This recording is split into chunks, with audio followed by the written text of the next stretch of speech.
반갑습니다. 지난 시간에 우리는 함수가 주어졌을 때 그 함수의 그래프를 그리는 과정, 방법에 대해서 배워봤는데요.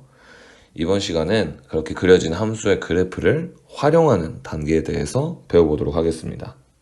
먼저 지난 시간에 배웠던 내용에 대해서 간단하게 복습을 해보자면 우리 일반적으로 미분이 가능한 함수 y는 fx의 그래프의 개형은 다음과 같은 과정으로 그릴 수 있다 라는 내용까지 배웠던 건데요.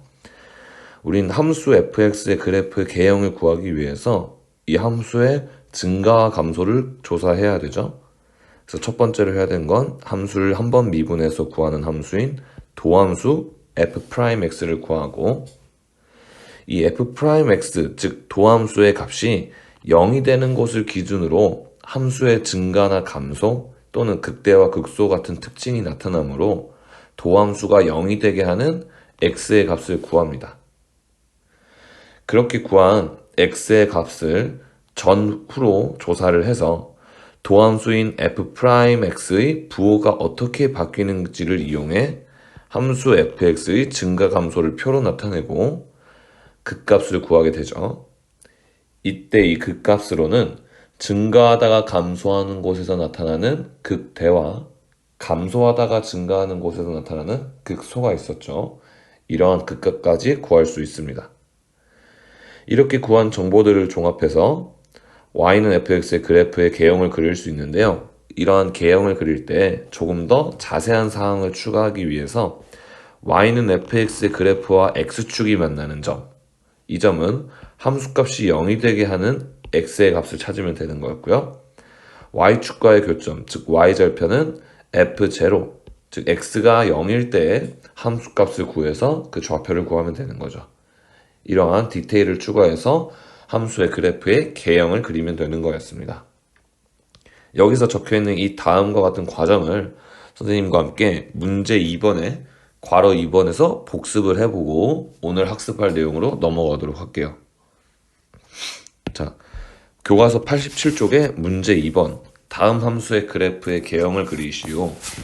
과제인데 선생님과 함께 복습을 해보도록 하겠습니다. 자, y는 마이너스 3x 4제곱 플러스 6x 제곱 플러스 1이라는 이 4차 함수의 그래프의 개형을 그릴 건데요. 그럼 이 함수의 증가와 감소를 조사하기 위해서 우리는 도함수인 y'을 먼저 구해줘야 되겠죠. y'을 구하게 되면 마이너스 12x 세제곱 플러스 12x가 되겠고, 자, 이 도함수인 y' f'의 부호 변화를 알기 위해선 도함수가 0이 되게 하는 x의 값을 알아야 됩니다. 즉, 이 y'이 언제 0이 되는지를 찾기 위해서는 우리 이 도함수식을 인수분해 해주면 되겠죠.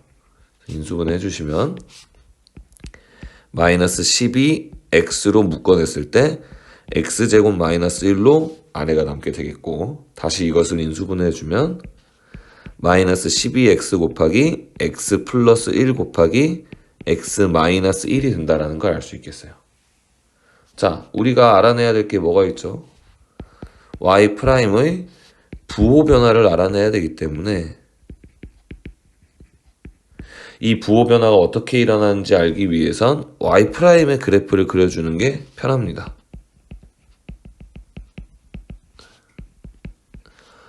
원래 함수인 y의 그래프를 그리기 위해서 도함수인 y'의 그래프를 아주 대략적으로 그릴 필요가 있는데요. 지금 y'이라는 식이 이렇게 인수분해 되어 있고 최고차항의 개수가 음수인 3차식이라는 것을 이용하면 그래프를 이렇게 그릴 수 있겠죠. x축과 마이너스 1과 0과 1에서 만나고 최고차항의 개수가 음수이므로 오른쪽 아래에서부터 그래프를 시작해 이렇게 통과되게 그려주시면 이게 바로 y'의 그래프가 될 겁니다. 그러면 우리 도함수인 y'이 x축보다 그래프가 위에 그려지게 되는 이 구간에서는 플러스의 부호를 갖게 되고, x축보다 아래 그려져 있는 이 구간에서는 마이너스의 부호를 갖게 된다는 걸 이용해서 도함수인 y'의 부호를 조사할 수 있겠죠. 이걸 바탕으로 증가감소표를 그려주면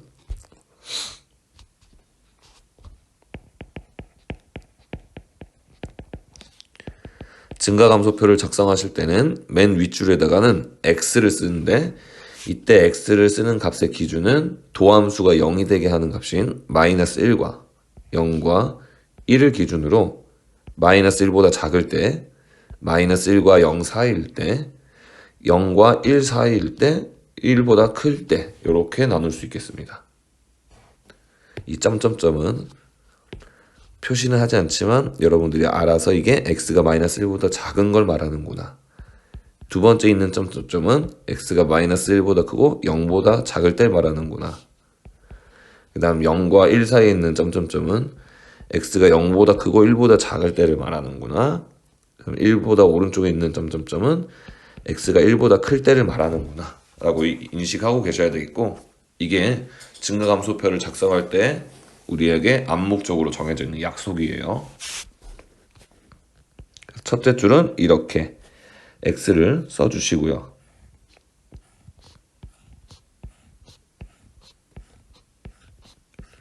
두 번째 줄에는 도함수인 y'의 부호를 조사해서 써놨는데요. x가 마이너스 1보다 작은 이 범위에서는 도함수인 y'의 그래프가 x축보다 위에 있으므로 도함수의 부호는 플러스가 되겠죠. 여기다가 x가 마이너스 1일 때 도함수의 값은 0이 되고, 그 다음 마이너스 1과 0 사이에서는 도함수의 그래프가 x축보다 아래에 있으므로 부호가 마이너스, 다시 x가 0일 땐 도함수의 값이 0이 되고요. 다음 0보다 크고 1보다 작은 곳에서는 도함수의 그래프가 x축보다 위로 그려지므로 도함수의 부호가 플러스, 다시 x가 1일 때 도함수의 값은 0. 그 다음 x가 1보다 클 땐 도함수의 그래프가 x축보다 아래 그려져 있으므로 도함수의 부호가 마이너스라고 쓸 수 있겠습니다. 그럼 이걸 토대로 마지막은 원래 함수인 y의 증가감소를 표현하는 거죠. x가 마이너스 1보다 작을 때는 도함수의 부호가 플러스므로 함수 y는 증가 중이고요. 그 다음 x가 마이너스 1일 때는 도함수의 부호가 없이 도함수의 값이 0이므로 이때는 함수 값인 f-1을 구해서 써넣어 주시면 되는데 이건 계산하시면 4가 나오네요. 그 다음 x가 마이너스 1보다 크고 0보다 작은 이 구간에서는 도함수의 부호가 마이너스이므로 함수 y는 감소 중이고요. 다시 x가 0일 땐 도함수의 값도 0이므로 이때 함수값만 구해서 써주시면 f0는 1이 나오죠? 1로 써주시면 되고요. 0보다 크고 1보다 작은 이 구간에서는 도함수의 부호가 플러스이므로 함수 y는 증가 중.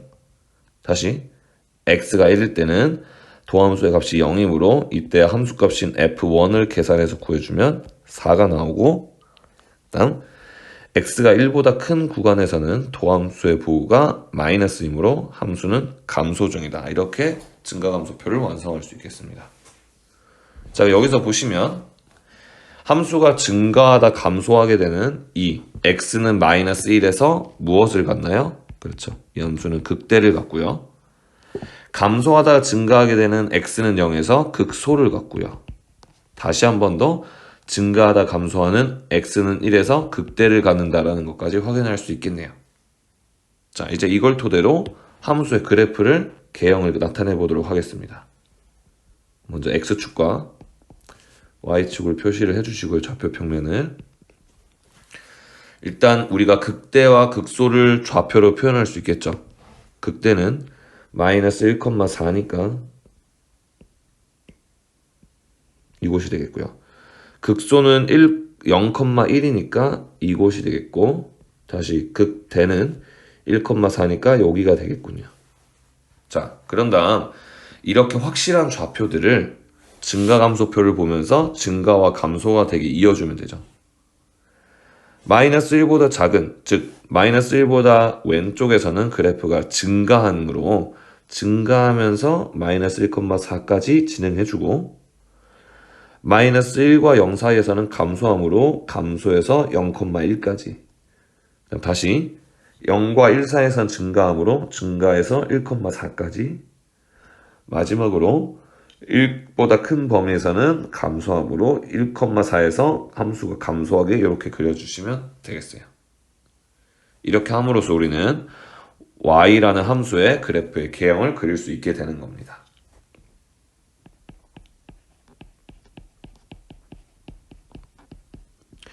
이 함수의 그래프의 개형을 구하기 위해서 우리가 했던 것들이 모두 이 도함수 활용 단원에서 문제로 나올 수 있는 요소들이기 때문에 하나도 빠짐없이 여러분들 정확하게 하실 수 있게 여러 차례 연습을 하셔야 돼요.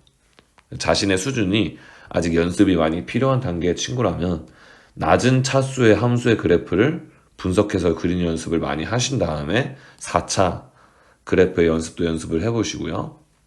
그다음 좀 더 실력이 어느 정도 자리가 잡혀 있는 친구들이라면 더 어려운 함수들의 그래프에 그리는 것도 연습을 해보셔야 되겠습니다. 자, 교과서에 있는 문제만으로는 절대적으로 부족하니까 꼭 스스로의 수준에 맞는 별도의 문제집을 공부하면서 수학 연습을 계속 해주십시오.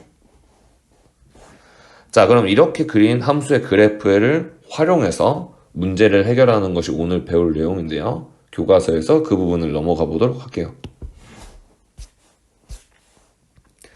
자, 첫 번째 활용이 바로 여러분들 88쪽에서 확인할 수 있는 함수의 최대값과 최소값을 구하는 거예요. 함수의 최대값은 뭡니까? 예, 함수의 값들 중 제일 큰 값을 말하죠. 최소값은요, 함수의 값들 중 제일 작은 값을 의미해요. 그럼 이걸 우리가 그래프를 나타낼 수 있다면 함수의 그래프 중 제일 높은 곳이 최대값, 제일 낮은 곳을 최소값으로 읽으면 될 거기 때문에, 그렇죠, 함수의 그래프를 그리는 것이 또 최대값과 최소값을 구하는 과정이 될 수 있는 겁니다. 자, 밑에 교과서 글을 읽어보시면요, 그래프를 이용하여 미분 가능한 함수 fx의 최대값과 최소값을 구해보자. 함수 fx가 닫힌 구간에서 연속이면 이 구간에서 반드시 최대값과 최소값을 갖는다. 이건 어디서 많이 봤던 내용인데요. 어떤 내용이죠? 이것은 우리가 앞에서 공부했던 최대 최소 정리를 말하죠.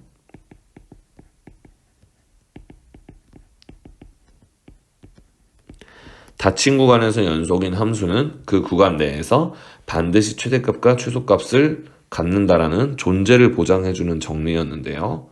자, 이때 이 구간에서 극값과 FA, FB, FA와 FB는 무엇입니까? 구간의 시작과 끝에서의 함수값이네요. 이 값들 중에서 가장 큰 값이 함수 fx의 최대값이고 가장 작은 값이 fx의 최소값이다 라고 나와 있습니다. 자, 이 설명을 아래쪽 보시면 여러 가지 유형의 그래프로 예를 들어 놓은 거예요. 이렇게 그래프 유형 세 가지를 보시면 먼저 첫 번째는 그래프가 이렇게 그려지는 경우에는 최대값이 어디서 나타나는 거예요?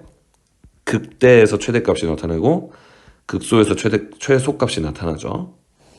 그 다음 두 번째 유형을 보시면 이 유형을 보면요, 이때 같은 경우에는 구간의 끝에서 최대값이 나오고 극소에서 최소값이 나오는 경우네요. 마지막으로 세 번째에 그려져 있는 함수의 그래프를 보면 구간의 시작에서 최소값, 구간의 끝에서 최대값을 갖는 경우네요. 닫힌 구간에서 그래프를 미분 가능한 함수의 그래프를 그려보면 최대값과 최소값이 나올 수 있는 후보들은 이와 같이 구간의 시작과 끝, 그리고 그 구간 내에서 갖는 극대와 극소밖에 없습니다. 그래서 함수의 최대값과 최소값을 구할 때 만약 내가 시간을 절약해서 효율적으로 함수의 최대값과 최소값을 구해야 된다면 이 점을 생각해서 이와 같은 결론을 얻어낼 수 있겠죠. 어떤 결론을 얻어낼 수 있을까요? 같이 한번 적어보도록 하면,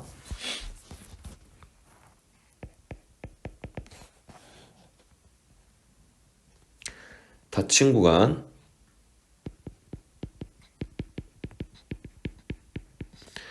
A보다 크거나 같고 B보다 작거나 같은 구간에서의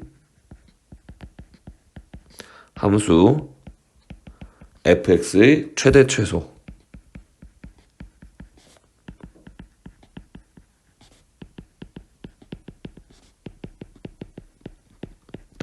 가장 정확한 방법은 이 닫힌 구간 내에서의 함수의 뭐를 그리면 될까요? 그렇죠. 함수의 그래프를 그리시면 됩니다.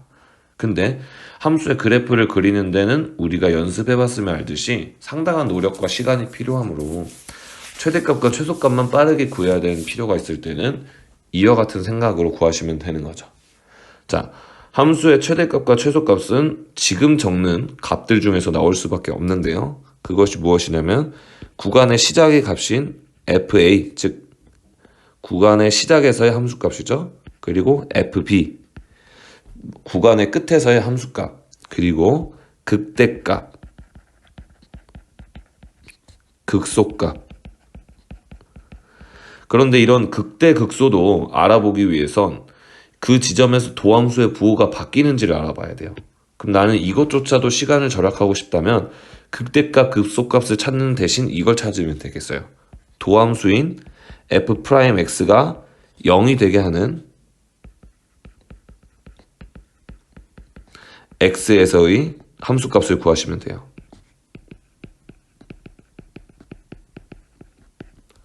내가 f'x의 부호가 저 지점에서 바뀌는 것까지 알아보는데도 시간이 아깝다면 그냥 도함수가 0 되는 곳 중에서 극대나 극소가 있을 것이므로 도함수가 0이 되게 하는 x의 값에서의 함수값들을 후보로 구하시면 되는 거예요. 이러한 값들 중에서 가장 큰 게 최대값이고요. 그 다음에 가장 작은 값이 최소값이 되는 겁니다.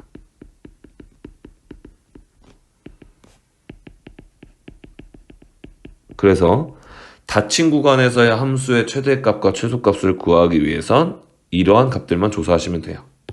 구간의 시작에서의 함수값, 끝에서의 함수값, 극대값 또는 극소값. 이것도 힘들다면 도함수가 0이 되게 하는 곳에서의 함수값을 구하시면 되겠습니다. 그 중에서 제일 큰 값이 최대값, 제일 작은 값이 최소값이 될 수밖에 없다는 건 우리 위에 그림이 예시에서 확인해 볼 수가 있을 거예요. 자, 그러면 예제 3번 선생님과 한번 같이 풀어보도록 할게요. 자, 예제 3번에 적혀있는 풀이를 보시면 어떻게 풀고 있느냐?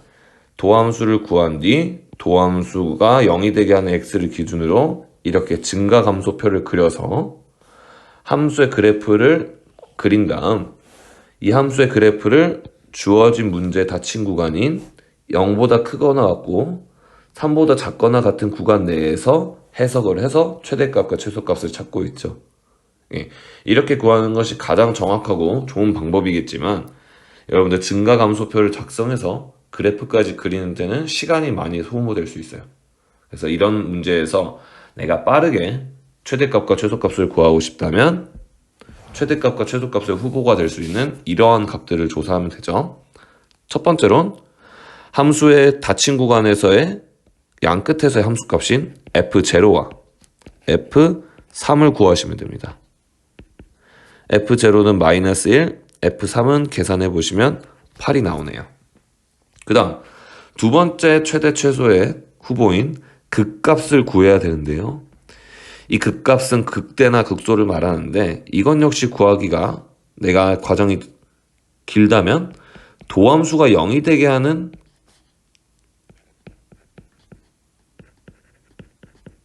미분하면 도함수가 이렇게 나오죠.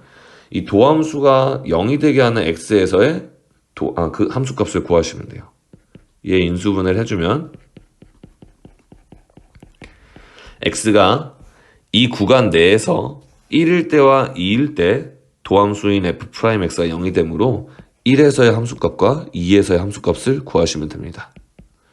이게 극대인지 극소인지 확인할 필요가 굳이 없죠. 나는 최대값과 최소값만 구하면 되니까. 그렇게 f1 구해보면 f1은 4가 나오고요. f2는 계산해주면 3이 나오므로 2. 후보가 되는 4개의 값 중 제일 큰 8이 최대, 제일 작은 -1이 최소값이다. 이렇게 답을 구해주시면 되는 거예요. 그래서 앞으로 닫힌 구간과 다항함수가 주어졌을 때 최대값과 최소값을 구하라고 하면 이렇게 계산을 해보시면 되겠습니다. 자, 문제 3번 그렇게 한번 정답을 구해서 과제로 제출해 주시고요. 그 다음 자 예제 4번을 보면 이제 이러한 함수의 최대값과 최소값을 구하는 것을 활용한 문제가 나오는데요. 이 문제 한번 보도록 할게요. 자, 한 변의 길이가 12cm인 정사각형 모양의 종이가 있다. 옆에 이렇게 그려져 있죠? 오른쪽 그림과 같이 내 귀퉁이에서 같은 크기의 정사각형을 잘라내고, 그렇다는 얘기는 여기 지금 색칠하고 있는 이 사각형들이 정사각형이라는 얘기죠. 그 얘기는 이 길이들이 모두 같다라는 걸 의미해 줄 겁니다. 남은 부분을 오른쪽 그림에 있는 점선에 따라 접어서 뚜껑이 없는 지구면체 모양의 상자를 만들려고 한다. 이 상자의 부피가 최대가 될 때 잘라낸 정사각형의 한 변의 길이를 구하여라 라고 하고 있어요. 자, 여러분들 정답으로 구해야 될 게 뭔가요? 네, 정답으로 구해야 될 건 잘라낸 정사각형의 한 변의 길이에요. 그러니까 구해야 될, 우리 대부분 보통은 정답으로 구해야 할 녀석을 미지수 x로 놓으면 되죠. 그래서 잘라낸 정사각형의 한 변의 길이를 미지수 x라고 놓겠습니다. 그럼 이걸 그림에 표현하면 어떻게 될 수 있는 거겠어요? 이 길이들이 모두 x라는 게 되겠죠.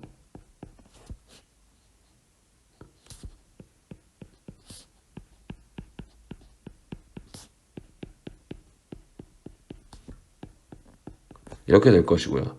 그러면 이 길이는 12에서 x를 두 개를 뺀 거니까 12-2x. 그럼 요 길이도 12-2x가 되겠네요. 이걸 접어서 만들어낸 뚜껑이 없는 직육면체 모양의 상자는 요렇게 만들어지게 될 겁니다. 그러므로 이 상자의 부피를 x에 대한 식으로 나타내게 되면 상자의 부피의 식을 vx라고 할게요. 했을 때 직육면체이므로 가로 12-2x 곱하기 세로 12-2x 곱하기 높이가 되므로 x 곱하기 12-2x의 제곱이라는 식이 될 것이고, 얘를 전개해주면 vx 즉 x의 길이에 대한 이 상자의 부피는 4x 세제곱 마이너스 48x 제곱 플러스 144x 이런 식으로 구할 수 있습니다. 자, 그리고 지금 x 같은 경우에는 이 12cm 안에서 양 귀퉁이를 x만큼 잘라낸 거기 때문에 이 12-2x란 길이가 음수가 되어서는 안 되겠죠. 0보다 커야 될 것이고요. 그래서 x의 범위는 이렇게 되겠네요. 6보단 작아야 되고요. 그리고 x 자체가 길이이므로 0보다도 커야 됩니다. 그래서 x의 범위는 이렇게 주어졌을 때 상자의 부피는 이와 같은 x에 대한 식으로 나타낼 수 있죠. 그러면 지금 정답으로 구해달라는 건 이 vx가 최대가 될 때 x의 값을 구해달라는 문제니까 우리 앞에서 했던 최대 최소 문제임을 함수의 최대값과 최소값을 구하는 과정을 활용해서 최대값을 갖게 될 때 x값을 찾아주시면 되겠어요. 자, 예제에 적혀있는 풀이를 꼭 읽어보시면서 예제 4번 풀어보시고요. 이것을 활용해서 밑에 89쪽 아래에 있는 문제 5번 과제로 해서 선생님께 보내주시면 되겠습니다. 지금 88쪽의 문제 3번과 89쪽의 문제 5번이 모두 과제예요. 자, 이렇게 우리는 함수의 그래프를 활용하는 함수의 최대값과 최소값 구하는 과정에 대해서 배워봤고요. 그 다음 활용 내용은 90쪽에 있는 함수의 그래프를 방정식과 부등식에 활용하는 내용에 대해서 배워보도록 하겠습니다. 자, 먼저 함수의 그래프를 방정식에 활용하는 내용에 대해서 배워볼 텐데요. 방정식에 어떻게 함수의 그래프가 활용되냐면 여기 교재에 적혀있는 내용대로 방정식의 실근의 개수를 구할 때 활용될 수 있습니다. 자, 문제를 구분을 하셔야 되는데요. 방정식에 대한 문제가 이렇게 있을 수 있겠죠. 방정식의 정확한 실근을 구하라.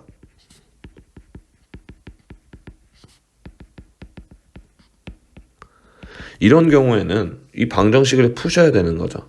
방정식을 풀기 위해서 우리는 인수분해를 할 수도 있고요. 아니면 2차 방정식이면 근해 공식을 쓴다던가, 아니면 3차 이상의 방정식이면 조립제법을 써서 인수분해를 하는 등의 방법을 활용해서 방정식의 실근을 직접 구해야 됩니다. 그런데 그런 문제가 아니라 지금 위에 있는 제목처럼 방정식의 실근의 개수 또는 방정식의 실근의 존재, 이러한 것들을 물을 때는 방정식을 함수의 그래프를 활용해서 이 정답을 얻어도 된다라는 거죠. 자, 과연 어떻게 얻을 수 있는지 교과서 아래쪽 내용에서 한번 같이 확인해 보도록 하겠습니다. 자, 개념 열기를 먼저 보시면 함수 fx는 x제곱 마이너스 2x라는 이 함수에 대해서 아래 내용 문항에 대해서 한번 생각을 해볼 텐데요. 만약 x제곱 마이너스 2x는 0이라는 이 방정식의 실근을 구해보면 우리는 이 방정식이 x 곱하기 x 마이너스 2는 0으로 인수분해가 되므로 근이 0 또는 2라는 걸 얻을 수 있죠. 이건 어떤 관점에서 본 거냐? 방정식의 관점에서 실근을 직접 구한 거고요. 그 다음 이번에는 이 fx라는 식을 함수라고 생각해서 그래프를 그린 다음 x축과 만나는 점을 찾아봤더니 이 x축과 만나는 점의 좌표가 0과 2라는 것도 구할 수 있습니다. 이것은 함수의 관점에서 저 식을 분석한 것이죠. 자, 이렇게 구한 방정식의 실근과 그 다음 저 식을 함수로 보고 그래프로 그렸을 때 그 그래프와 x축이 만나는 점의 x좌표가 둘이 동일하므로 우리는 이 관점을 활용해서 방정식의 실근의 존재를 또는 찾을 수 있다는 겁니다. 자, 그래서 함수의 그래프를 방정식에 활용하는 내용, 첫 번째로는 방정식 fx는 0의 실근을 찾는 데 활용할 수가 있겠어요. 자, 우리 방정식 fx는 0, 이것을 지금은 방정식의 관점으로 써있는 식인데 이것을 함수의 관점으로 생각해보면 함수의 관점으로 봤을 땐 y는 fx라는 함수의 함수값이 0이 될 때의 x를 찾는 것이라고 생각할 수 있겠죠. 방정식 fx는 0의 실근을 우리가 함수의 관점으로 생각해 본다면 y는 fx라는 함수의 함수값이 0이 될 때의 x를 찾는 것과 동일하다고 볼 수 있습니다. 그럼 이 함수값이 0이 된다는 것을 다시 생각해 보면 무엇이냐? 함수값이 0이 된다는 건 y가 0이 된다는 것이므로 이것을 함수의 그래프의 관점으로 보게 되면 y는 fx라는 함수의 그래프와 y는 0이라는 직선이 만나는 교점의 x좌표를 찾는 것으로 해석할 수 있다는 거죠.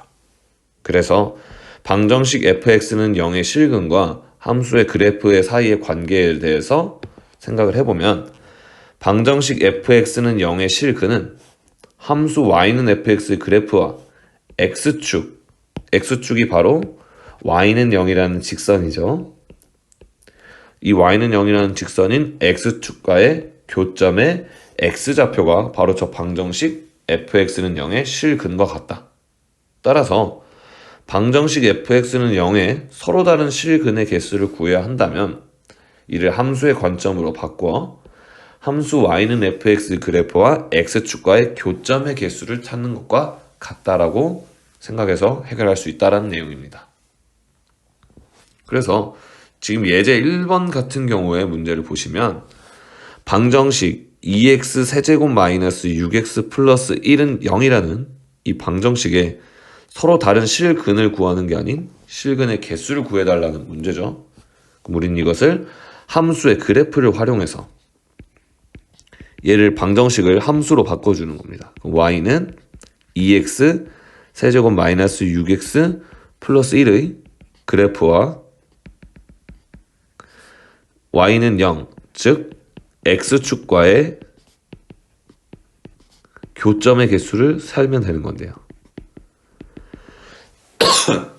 그럼 이 함수 y는 2x 세제곱 마이너스 6x 플러스 1의 그래프와 x축이 몇 군데에서 만나는지를 알기 위해선 이 y는 2x 세제곱 마이너스 6x 플러스 1의 그래프를 그려야 되죠.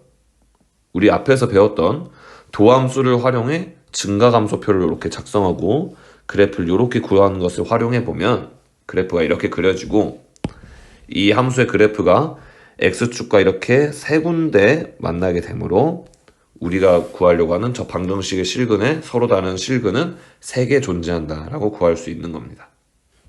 그래서 이렇게 함수의 그래프를 그려보면 우리는 그 함수식을 방정식으로 바꿨을 때 실근의 존재나 개수를 확인할 수 있게 되겠다라는 거예요. 자, 이것을 그대로 활용하셔서 예제 1번에 있는 풀이를 꼼꼼하게 읽어보시고 연습하셔서 91쪽에 문제 1번 다음 방정식에 서로 다른 실근의 개수를 구하시오. 이 문제 역시 과제로 해결해서 보내주십시오.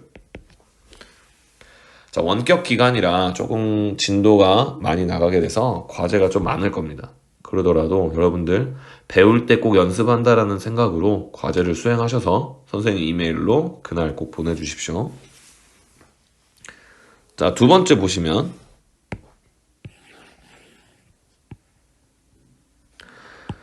자, 이제 fx는 0이라는 방정식과 함수의 그래프를 어떻게 연관지어서 생각해야 될지를 앞에서 알아봤고 조금 응용을 한다면 이와 같이 fx는 gx라는 형태의 방정식이 주어졌을 때도 이 방정식의 실근과 함수의 그래프와의 관계를 이용해서 실근의 개수를 확인할 수 있을 텐데요. 만약 방정식 fx는 gx라는 이러한 방정식의 실근은 두 함수인 y는 fx라는 함수와 y는 gx라는 함수의 그래프의 교점의 x좌표와 같겠죠. 따라서 방정식 fx는 gx라는 이 방정식의 서로 다른 실근의 개수는 두 함수 y는 fx, y는 gx의 그래프의 교점의 개수와 같습니다. 이것을 이렇게 두 함수의 그래프를 그려서 교점을 찾아서 fx는 gx라는 방정식의 실근의 개수를 찾으셔도 되는데 이게 두 개의 함수의 식을 그래프로 그려야 된다는 불편한 점이 있을 수 있으니 얘를 이렇게 바꿔서 생각하셔도 되겠죠. 또는 우변에 있는 gx라는 식을 이항해서 fx-gx는 0 이렇게 새로운 방정식으로 살펴보신 뒤 이 녀석의 실근을 구한다라고 생각을 바꿔보시면 되는 거예요.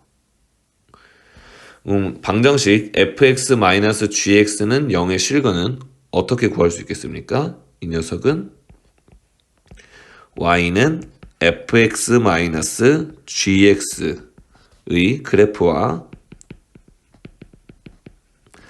x축과의 교점의 무슨 좌표? x좌표라는 관점을 이용하면 하나의 함수의 그래프만 그려서 실근의 개수를 찾을 수 있게 되겠죠. 네. 자, 하지만 이 두 가지 다 알아야 되는 이유는 만약 이항을 시켜서 식을 썼을 때 그래프를 그리기 어려운 경우가 생길 수도 있으므로 두 가지 관점을 모두 기억을 하셔야 되겠습니다. 만약 또 조금 더 세분화시켜서 이런 유형의 방정식이 주어질 수도 있는데요. 만약 방정식 fx는 실수 k, 여기서 k는 실수입니다. 이 녀석의 실근은 어떻게 생각하시면 될까요? 물론 위에서 적어드린 것처럼 이항시켜서 방정식 fx-k는 0 이렇게 보셔도 되지만 때로는 문제를 푸는 상황에 따라서 y는 fx의 그래프와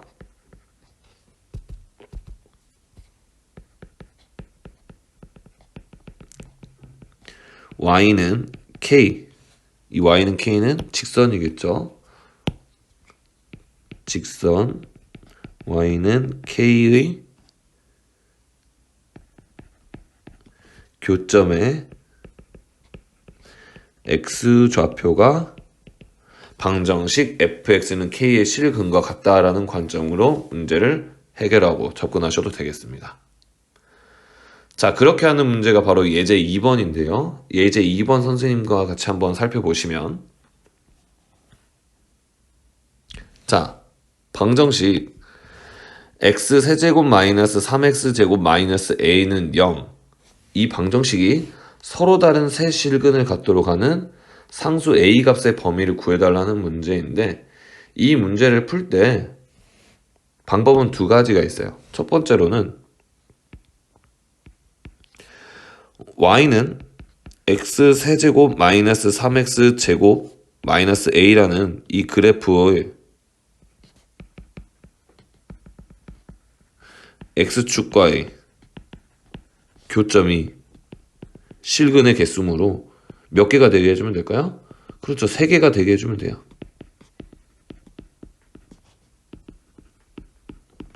이렇게 해도 되겠지만 이렇게 했을 때 불편한 점은 뭐냐? 이 함수가 모르는 문자 a 때문에 정확한 그래프를 그리기 어렵다라는 거죠. 그래서 이런 문제를 풀 때는 이렇게 풀어보는 방법도 있습니다. 내가 확실하게 그래프를 그릴 수 있는 식인 이만큼씩만 남겨놓고 이 나머지를 이항을 시켜버리는 거예요. 그러면 방정식 x세제곱 마이너스 3x제곱은 a라는 방정식이 되겠죠. 즉 여기서 말했던 이 관점으로 생각을 하셔서 얘를 어떻게 보시면 되겠습니까? y는 x세제곱 마이너스 3x제곱의 그래프와 직선 y는 a의 교점이 몇 개가 되게 해주면 되겠어요? 3개가 되게 해주면 돼요.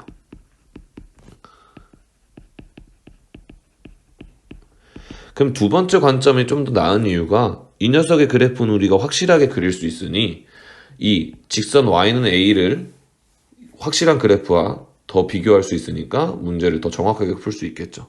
물론 두 가지 다 가능한 방법이지만 여러분들이 익숙하거나 잘 이해되는 방식으로 문제를 푸시면 되겠습니다. 선생님은 두 번째 방법으로 문제를 풀어볼게요.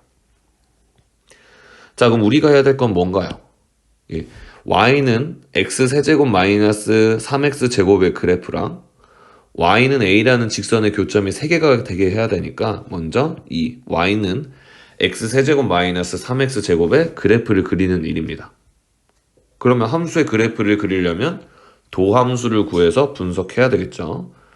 도함수를 구해서 분석을 하게 되면 이렇게 증가함수표를 구할 수가 있고, 이 증가함수표를 시각적으로 표현하면 이와 같이 y는 x세제곱 마이너스 3x제곱의 그래프를 그릴 수 있어요. 이렇게 그린 다음 이 그래프와 y는 a라는 직선의 교점이 3개가 되도록 하면 되니까 이러한 y는 a라는 직선이 교점이 3개가 되려면 아무리 이 직선이 올라가 봤자 이 직선보다는 아래에 되겠고 이 직선보다는 위에 있어야 되겠죠. 그렇죠? 그래서 a의 값이 마이너스 4보다는 크고 0보다는 작아야 되겠다. 이렇게 정답을 구할 수 있게 되는 겁니다. 자, 예제 2번과 같은 방식으로 문제 2번을 풀어서 역시 과제로 제출해 주십시오. 그 다음 아래쪽에 있는 문제 3번을 한번 같이 살펴보시면 다음 두 학생의 대화를 읽고 위에 문제 2번을 풀고 그 과정을 친구에게 설명하시오라고 써 있는데, 자, 여기 남학생 왼쪽에 있는 학생의 글을 읽어보면 3차 방정식 fx는 0이 서로 다른 세 실근을 가지려면 함수 fx의 극대값과 극소값의 부호는 어떻게 되는 게 좋을까? 라고 얘기하고 있어요. 그러면 옆에 있던 학생이 답변을 이렇게 하죠. 그래프를 그려보면 극대값과 극소값의 부호가 달라 라고 얘기하고 있는데 무슨 얘기냐? 우리 3차 방정식의 그래프를 한번 나올 수 있는 유형으로 그려보게 된다면 만약 최고차항의 개수가 양수이면서 서로 다른 세 실근을 가지려면 3차 함수인 y는 fx의 그래프가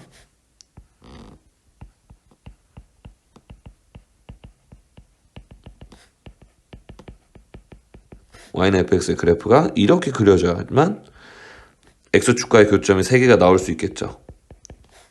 그리고 또는 최고차항의 개수가 음수인 3차 함수로 나타나게 된다면 그래프가 이렇게 그려져야만 3개의 실근을 가질 수 있는 겁니다. 그럼 이 두 가지 예에서 모두 살펴보면 알 수 있듯이 극대와 극소, 극소와 극대의 부호가 어때야만 교점이 3개가 나올 수 있나요? x축과에. 그렇죠. 극대와 극소의 부호가 달라야만 x축과의 교점이 3개 나올 수 있죠. 3차 함수인 경우에는요. 그러므로 이러한 유형의 문제를 해결할 때는 극대값과 극소값의 곱이 음수이다라고 식을 세워서 풀어주시는 것도 하나의 풀이 방법이 될 수 있다라는 얘기가 되겠습니다. 이 얘기는 이해가 되면 활용하고 이해가 안 되면 함수의 그래프를 우직하게 그리셔서 충분히 정답을 얻어내실 수 있으니까 이해가 안 되는 친구는 너무 어려워하지 마십시오. 자, 이렇게 해서 우리는 오늘 함수의 그래프를 활용하는 내용 두 가지에 대해서 배워봤는데요. 첫 번째로는 함수의 그래프를 그린 뒤 제일 높은 값인 최대값, 제일 낮은 값인 최소값을 구하는 것이었고요. 두 번째 활용으론 함수의 그래프와 x축과의 교점을 이용해서 fx는 0이라는 방정식의 실근의 개수를 찾는 데 활용하는 내용에 대해서 배워봤습니다. 두 가지 모두 매우 중요한 내용이고 활용 단원이다 보니까 시험 문제에서 응용될 수 있는 부분이 굉장히 많아요. 그런데 중간고사가 많이 어려웠지만 기말고사는 내용 자체가 어렵기 때문에 여러분들 굉장한 연습이 되어 있지 않으면 기말고사를 선생님들이 쉽게 내더라도 여러분들이 풀 때는 어려움이 많을 겁니다. 그러므로 반드시 선생님이 제시해주는 과제를 꼭 기본적으로 수행해내시고 그런 다음 별도의 문제집을 꼭 풀면서 많은 연습을 갖추시기 해놓으시기 바랍니다. 자, 오늘 수업 이렇게 마치도록 하고요. 모두 수고하셨습니다.